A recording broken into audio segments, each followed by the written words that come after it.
pasó el lejano 2016, el año en que Marvel recuperó la posibilidad de usar a su personaje más emblemático para sus películas en el MCU.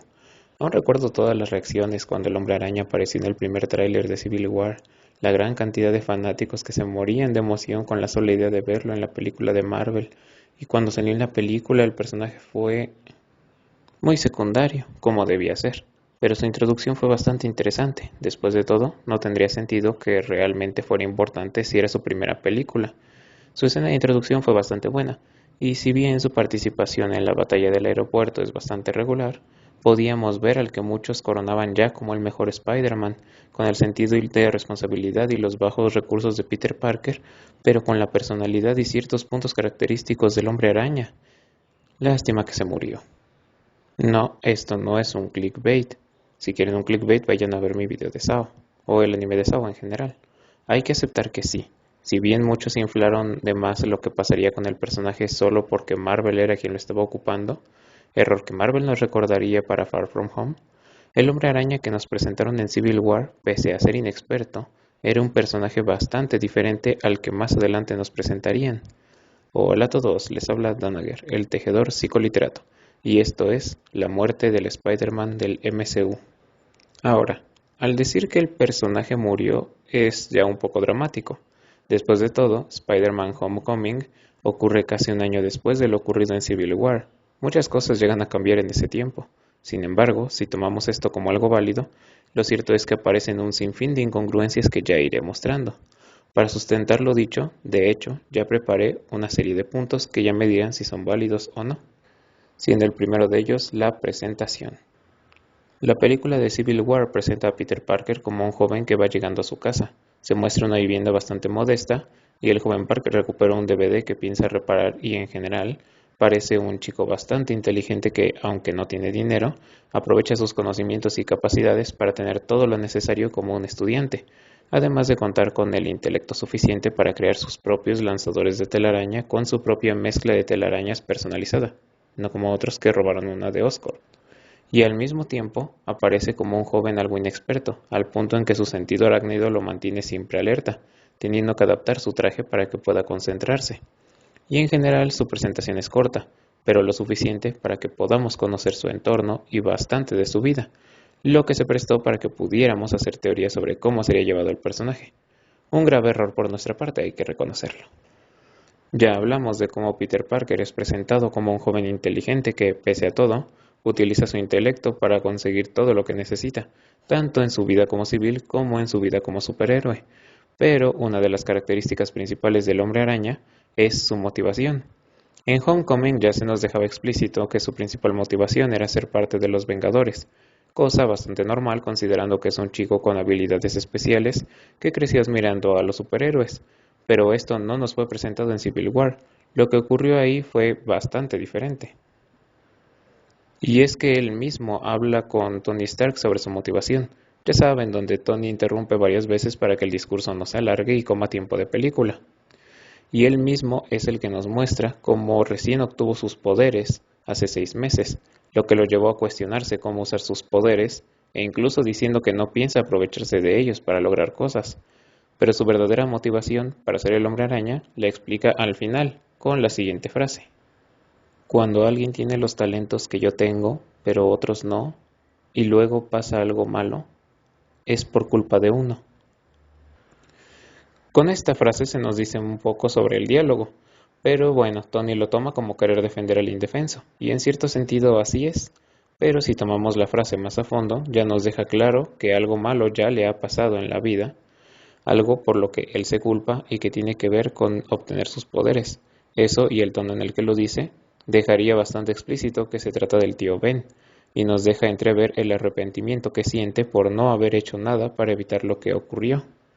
Así, podríamos decir en primera instancia que lo motiva la culpa, sí, pero también la idea basada en que como persona con habilidades, tiene que utilizar las habilidades para ayudar y no para abusar de ellas y hacer lo que le plazca, lo que ya da un poco más de sentido al hecho de que Tony lo haya podido convencer de ir a luchar contra el Capitán América, pues de esa forma, Peter se enfrentaría al equipo no porque crea que son malos ni nada por el estilo, más bien porque considera que en este momento están realizando algo indebido con sus habilidades y con esto La siguiente parte de la historia, propiamente del Hombre Araña, podría relacionarse en cómo pasa de la culpa a la responsabilidad, aprendiendo a separarse de su mentor y tomando su propio camino.